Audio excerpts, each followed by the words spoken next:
Crónicas del viajero.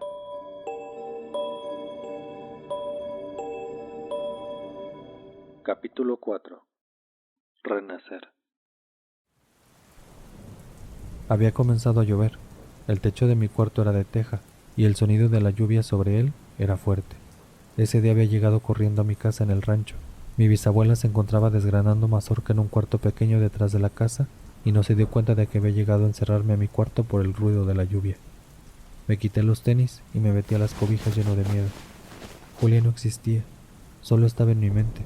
Había estado jugando solo en el camino por 2 años, creyendo que jugaba con una niña que ya estaba muerta. Me sentí perdido, no pertenecía a ningún lado. Mis padres me habían llevado a ese lugar con mi bisabuelo a vivir, pero ¿era porque estaba loco? Y de ser así, ¿mi bisabuelo también lo estaba? Pero yo ya había presenciado varias veces lo que él podía hacer. Mis ojos habían visto lo que él podía lograr, aunque en ese momento todo parecía como un sueño, una pesadilla que no entendía, y me causaba un miedo enorme. Adán, Dijo mi bisabuelo detrás de la puerta de mi cuarto, sacándome de mis pensamientos que no me dejaron escuchar la vieja camioneta escandalosa en la que llegó. Adán, ¿estás bien? Vete. Le contesté. Todo el camino que corrí había estado llorando, pero al llegar a casa dejé de hacerlo. No sé si por lo asustado o por lo confundido. Hijo, déjame verte. Volvió a decir mi bisabuelo abriendo la puerta de madera. Llegaste corriendo hasta acá. Déjame en paz. Le espeté. Tú lo sabías y no me lo dijiste. Hijo, yo no sabía que era esa niña. Comenzó él. Siempre te dije que iba a jugar con Julia al camino. Siempre te dije su nombre. Le dije interrumpiéndolo. No sabía que era ella, hijo. Fue hace muchos años. Dijo quitándose su desgastado sombrero mojado y entrando al cuarto. Solo conocí a su familia, pero no la relacioné con ella. Pero de camino me preguntaste si ella no se había ido todavía. Con irse, te referías a irse al cielo. Ahí tú lo supiste, y no me avisaste. Le dije de nuevo con voz cortada. Sí, pero me acordé de ella hasta que dijiste lo de su perrita perdida, hijo. Si hubiera sabido que era esa niña, te lo hubiera dicho desde el principio para ayudarla a partir. Ahora, ya le ayudamos a continuar. Me dijo. Pero estuve jugando con una niña que ya no existe como un loco. Le dije exasperado. No me di cuenta, ella parecía real, yo jugaba con ella, todo era real. Porque lo es, hijo, ella es real, es un alma. Me explicó. ¿Sabes a lo que me refiero? Le dije. Ahora me siento como un loco. ¿Qué hago aquí, pa? ¿Qué soy? ¿Por qué tú también la viste? Es que es real, Adán. Ella no había encontrado el camino para cruzar. Me explicó. ¿Qué le pasó? Pregunté interrumpiéndolo de nuevo. ¿Cómo que qué le pasó? Me preguntó. A Julia. ¿Cómo murió? Y no pude resistir una lágrima que resbaló por mi cara mientras él guardaba silencio un momento. Jugaba con su perra en ese camino, y un hombre borracho la atropelló. Me dijo él sentándose en la cama. ¿Cuándo? Pregunté de nuevo, ya que no recordaba la fecha de la cruz de Julia en el camino. Era una costumbre de ese rumbo poner cruces de acero en el lugar donde una persona había fallecido, y el impacto de ver su nombre pintado en ella me había borrado todo lo demás. Hace casi 12 años. Me contestó él, y la piel se me enchinó. Conocí a sus padres poco después. Querían saber si su hija estaba en paz. Y de hecho, traían a la perrita con la que jugaba Julia cuando llegaron aquí. ¿Qué les dijiste? Pregunté de nuevo. Que su hija estaba bien, porque desde que entraron a la casa pude verles la muerte detrás. Sabía que si les decía algo malo del alma de su hija, sería peor. Me contestó. Les mentiste. Le dije llorando. No fuiste a ayudar a Julia. Solo les dijiste mentiras a sus papás y no hiciste nada. Les dije eso para tratar de salvarlos. Gritó levantándose. Pero de nada sirvió, porque los dos se colgaron de una viga de su casa detrás de la colina a los pocos días. Los encontraron hasta que los cuerpos se pudrieron y el olor era insoportable. Es una locura. Le dije quedamente. No podía imaginar el dolor que Julia sentiría al morir, así como el dolor de sus padres para llevarlos a quitarse la vida. ¿Y si estoy loco? No estás loco, Adán, dijo mi padre subiendo más su tono de voz. Julia era un alma en pena que acabamos de ayudar a estar en paz con sus padres. ¿Cómo lo sabes? Le pregunté de nuevo entre lágrimas. Porque yo soy como tú, y tú eres como yo. Yo no quiero. Dije bajando la cabeza sin saber exactamente lo que no quería. Pues no tienes elección, gritó mi padre. ¿Por qué te trajeron acá conmigo? No lo sé. Le dije entrecortadamente. Sí lo sabes. Dime, ¿por qué te trajeron aquí? Porque un hombre quiso lastimarme. Le contesté. Te quiso lastimar y tú le provocaste un infarto defendiéndote. Me explicó molesto, y yo recordé la mirada de miedo de aquel hombre antes de caer al suelo. Estás aquí para... Pero unos golpes en la puerta de afuera lo interrumpieron. Alguien estaba fuera de la casa. Quédate aquí. Me ordenó. Josué, ¿quién está tocando así? Escuché decir a mi abuela acercándose por el pasillo, mientras otros golpes en el metal se hacían sonar. Quédate con el niño. Dijo él mientras salía del cuarto hacia la puerta de la casa. No abras mejor. Le dijo a ella, pero él siguió caminando, y yo me levanté de la cama para llegar al pasillo con ella.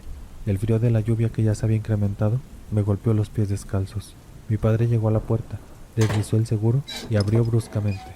Desde donde yo estaba pude ver un hombre con camisa negra y algo blanco en el cuello. Estaba medio mojado a pesar de que llevaba una sombrilla desgastada, pero cuando se escucharon las voces de más hombres afuera, sentí como mi bisabuela me presionaba contra su cuerpo asustada. Buenas tardes, Josué. Dijo él. Era un sacerdote. Yo ya lo había visto en el pueblo un día que acompañé a mi padre a la sacristía del templo, donde el sujeto daba servicio. ¿Qué quieres, Ernesto? Le contestó mi padre molesto. Íbamos pasando y escuchamos gritos de un niño. Dijo el hombre girando un poco la cabeza para ver si podía ver algo. Tendría unos 40 años. Era alto y obeso. ¿Pasabas por aquí? Dijo mi padre riendo. ¿Y para qué abriste el zaguán si pasabas por la carretera? Volvió a preguntar, ya que para llegar a esa entrada donde estaba el hombre, había que abrir un portón viejo de metal que daba hacia la carretera por afuera y hacia el terreno de mi padre por dentro, y solo lo cerrábamos de noche. Pues me siento consternado de que un niño sufra en esta casa con las prácticas poco ortodoxas que tú realizas. Dijo altanero el hombre. Dios jamás permitiría que enredaras a ese pobre niño en brujería o satanismo. Ese niño es mi hijo, y yo solo ayudo a la gente, y a ti te vale madre lo que yo practique. Contestó mi padre. Ahora lárguense de aquí. Y cuando yo escuché que dijo eso, corrí hacia él. Sentí miedo de que pudieran lastimarlo. Había escuchado más personas, pero no podía ver desde donde estaba cuántos de ellos eran. Adán. Alcanzó a decir mi bisabuela cuando corrí hacia mi padre. Llegué un poco atrás de él sintiendo las frías gotas de lluvia empaparme rápidamente.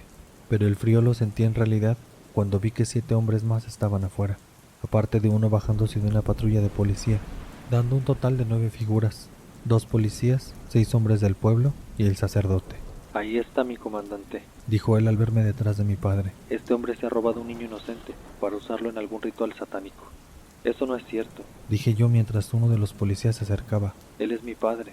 Buenas tardes, señor, dijo el policía.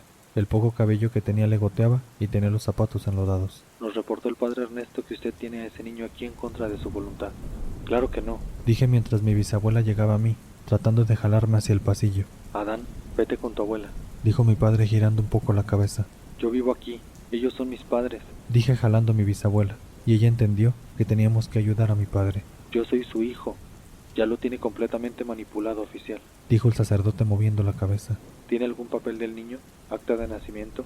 ¿Algo que demuestre que es su hijo? Preguntó el policía, y pude notar que los demás hombres comenzaban a acercarse. Es mi bisnieto, y sus padres me lo dejaron a mí, dijo mi padre después de guardar silencio un momento. Él no tenía papeles míos, ni cómo demostrar lo que estaba diciendo. Además de todo, secuestrador, dijo el sacerdote con cara de ofensa fingida, provocando a mi padre. Vuelvo a preguntar, señor, dijo el hombre en tono más fuerte. ¿Tiene algún documento que avale que usted es el tutor de ese niño? No, contestó al fin mi padre cerrando los ojos y bajando la cabeza. Yo soy su hijo, él es mi padre, se los estoy diciendo. Grité exasperado. Mi nieta vive en la ciudad, dijo mi bisabuela. Mi padre se había quedado callado con la cabeza agachada. Puedo ir al teléfono del pueblo para que ella venga a traer los papeles del niño. Lo siento, señora, nos tenemos que llevar al niño hasta que uno de sus padres o tutores venga a recogerlo con sus documentos, contestó el hombre. Por favor, solo déjenos ir al pueblo para hablarle a mi nieta, volvió a pedir ella. En la ranchería donde vivíamos no había teléfono. Teníamos que ir hasta el pueblo para poder utilizar la caseta telefónica que estaba ahí. Hasta que su padre o madre vengan, el niño se viene con nosotros, dijo el otro policía que ya se había acercado hasta su compañero, quedando atrás del sacerdote. Pa, dije yo tratando de hacerlo reaccionar. No te preocupes, mi niño, dijo el sacerdote. Pronto estarás a salvo. Estoy a salvo, maldito tonto, le contesté. Señor, hágase a un lado, nos llevaremos a ese niño, dijo el policía, pero mi padre no se movió. Siguió callado mientras el agua chorreaba sobre su sombrero. Quédate detrás de mí, me dijo mi bisabuela. Si no obedece tendremos que usar la fuerza, dijo otra vez el hombre. ¿Lo quitamos de ahí, capitán?, gritó uno de los sujetos del pueblo. Yo me aferraba al cuerpo de mi bisabuela, temblando de miedo. Josué, no seas ridículo, obedece a las autoridades, dijo el sacerdote sarcástico, pero mi padre no movió un músculo. Adán, me susurró mi abuela dando unos pasos hacia atrás conmigo. Si tu padre no encuentra ayuda, vas a tener que correr. ¿Qué? Nosotros somos su ayuda. le contesté a ella confundido. No podemos dejarlo solo. Señor, quítese de la puerta. Gritó un policía mientras el sacerdote se hacía a un lado. Muévase, viejo. Gritó el otro policía jalando a mi padre hacia afuera. Lo arrastró de un brazo, pero mi padre no movía los pies. El otro hombre tomó a mi padre del otro brazo y ambos lo jalaron unos metros. Papá. Grité asustado. Quise correr a ayudarle, pero mi bisabuela me detuvo abrazándome. Los hombres voltearon a mi padre y por fin pude verle el rostro. Continuaba agachado con los ojos cerrados, pero al verlo caer de rodillas bajo la lluvia, supe que se había rendido. Corre, hijo, dijo mi bisabuela mientras los dos hombres entraban en el patio, pero no le escuché. Ella me empujó hacia atrás, pero yo quería llegar a mi padre. Estaba ahí tirado, hincado en el lodo. ¿Qué le estaba pasando? Uno de los policías llegó a mí. Traté de jalonear, pero no pude. Suéltame, grité. Uno sujetó a mi abuela y el otro me detuvo mientras los otros hombres del pueblo rodeaban a mi padre hincado. Lo sacaron de la casa y pude ver la seborreica cara del sacerdote frente a mí. Dios ha venido a salvarte, mi niño. No te preocupes. Traté de patearlo y de soltarme del policía, pero no podía. Solo logré resbalar mis brazos de sus manos por el agua un par de veces, hasta que él, enojado de no poderme controlar, me tiró al piso y puso una rodilla en mi espalda, oprimiendo mis pulmones. De pronto, dos cosas pasaron en un instante. Mi padre levantó la cabeza y abrió los ojos. Mi cara estaba llena de lodo y no podía respirar. Trataba con todas mis fuerzas de zafarme de la rodilla del hombre, hasta que una sombra se lanzó sobre él liberándome, y un aullido se dejaba escuchar, por encima del llanto de mi abuela y la lluvia. Pude tomar aire, y sentí como mi espalda volvía a su lugar. Traté de incorporarme, pero otra figura se cruzó por enfrente y se lanzó sobre el policía que detenía a mi abuela, tirándolo hacia un lado. Ella llegó hacia mí y me abrazó. ¿Estás bien? Me preguntó mientras nos arrastrábamos hacia mi padre, quien ya se encontraba de pie con la mirada de frente. Sí. ¿Qué? Comencé a preguntar. Ver a mi padre de pie me tranquilizó, aunque esa tranquilidad me duró un segundo, al volver a escuchar un aullido y darme cuenta de una imagen aterradora. Algo parecido a un tigre enorme me miraba de frente. Su pelaje era negro naranjoso, con círculos rojos como el fuego desde su cara hasta su lomo. Sus enormes ojos amarillos me miraron fijamente por un momento, para después darme la espalda. Los 9 hombres estaban alrededor de nosotros y el enorme animal, pero también alrededor de ellos 7 figuras, 5 lobos color gris y 2 gatos enormes más nos acorralaban. Los 2 policías se encontraban aún en el suelo, pero uno de ellos sacó una pistola y apuntó a los animales. ¿Qué carajos? Gritó uno de ellos asustado. ¡Aléjense! ¡Aléjense! Mi padre giró su cabeza y al mismo tiempo el tigre de fuego hizo lo mismo, mientras uno de los lobos gruñía aún más. La lluvia no dejaba de caer. Después, el otro hombre se incorporó y sacó una pistola también. Mi padre volvió a girar la cabeza y el tigre lo siguió. Existía una leyenda de un poblado cercano al rancho donde vivíamos. El poblado se llamaba El Tigre, donde se decía había de esos animales, o por lo menos algo parecido a ellos, pero yo jamás los había visto antes. ¡Es un demonio!, gritó uno de los hombres del pueblo que tenía levantada ya una escopeta. ¡Es un demonio ese anciano! En ese momento, el hombre se giró para apuntar con su arma a mi padre, pero 2 animales se fueron contra él mientras escuchaba el sonido del escopetazo que el hombre dio hacia el cielo. El hombre gritó. Algunos otros corrieron, pero los demás animales los acorralaron para que no pudieran huir, y en un movimiento, la escopeta del hombre había quedado fuera de su alcance. No soy un demonio. Generalmente soy bueno, gritó mi padre por fin. Pero hoy para ustedes, soy el diablo. Escucharlo me enchinó la piel. Mi padre inclinó un poco la cabeza al frente y los animales comenzaron a atacar a los hombres. Fue entonces que ese día comprendí cuál era mi propósito. Ahí contemplé y entendí en realidad quién era mi padre. Controlaba a los animales de alguna manera para que hicieran su voluntad. Nos protegía, y aunque su cuerpo estaba a mi lado mirando de frente, era como si partes de su alma estuvieran dentro de las bestias, lanzando zarpazos y mordidas a esos hombres que corrieron despavoridos. El enorme tigre se quedó con nosotros, pero acechaba al sacerdote que sin saber hacia dónde correr, quiso entrar a la casa. Escuché el sonido de un motor acelerando. Uno de los hombres del pueblo había logrado llegar a una camioneta y se había arrancado mientras otros 2 lo seguían corriendo. De pronto, el tigre de fuego dio un salto y derribó al sacerdote antes de que pudiera entrar en la casa. Le clavó las uñas en la espalda para voltearlo y el hombre gritó horriblemente, mientras la bestia oscura asomaba sus colmillos a pocos centímetros de la cara del hombre. Josué, dijo mi bisabuela, y mi padre comenzó a caminar hacia el sacerdote. Todos los demás hombres habían huido perseguidos por los animales de un momento a otro. Mi padre llegó al hombre y el tigre se quitó de encima de él. Lárgate de aquí, dijo mi padre después de mirar al hombre por un momento. Vuelve a pisar esta tierra y te arranco la cabeza. El sacerdote gateó entre el lodo y luego se levantó desesperado para comenzar a correr. Pasó por un lado de nosotros tropezando y corriendo hacia la entrada de la carretera. ¿Estás bien, Josué? Preguntó mi bisabuela, mientras el tigre también comenzaba a correr hacia el cerro.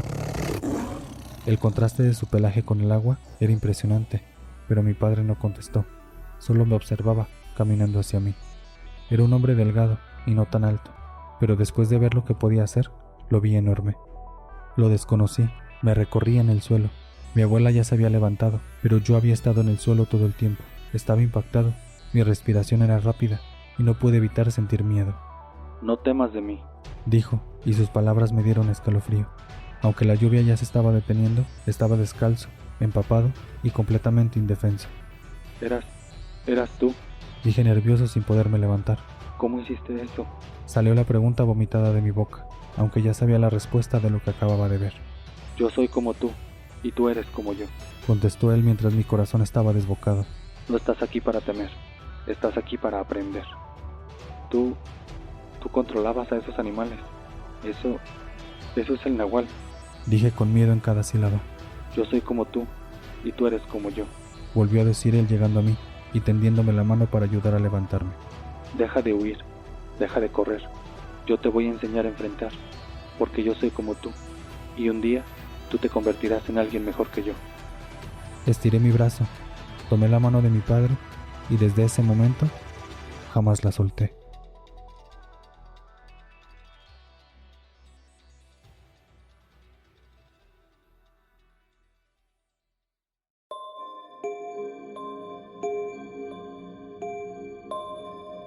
Crónicas del viajero.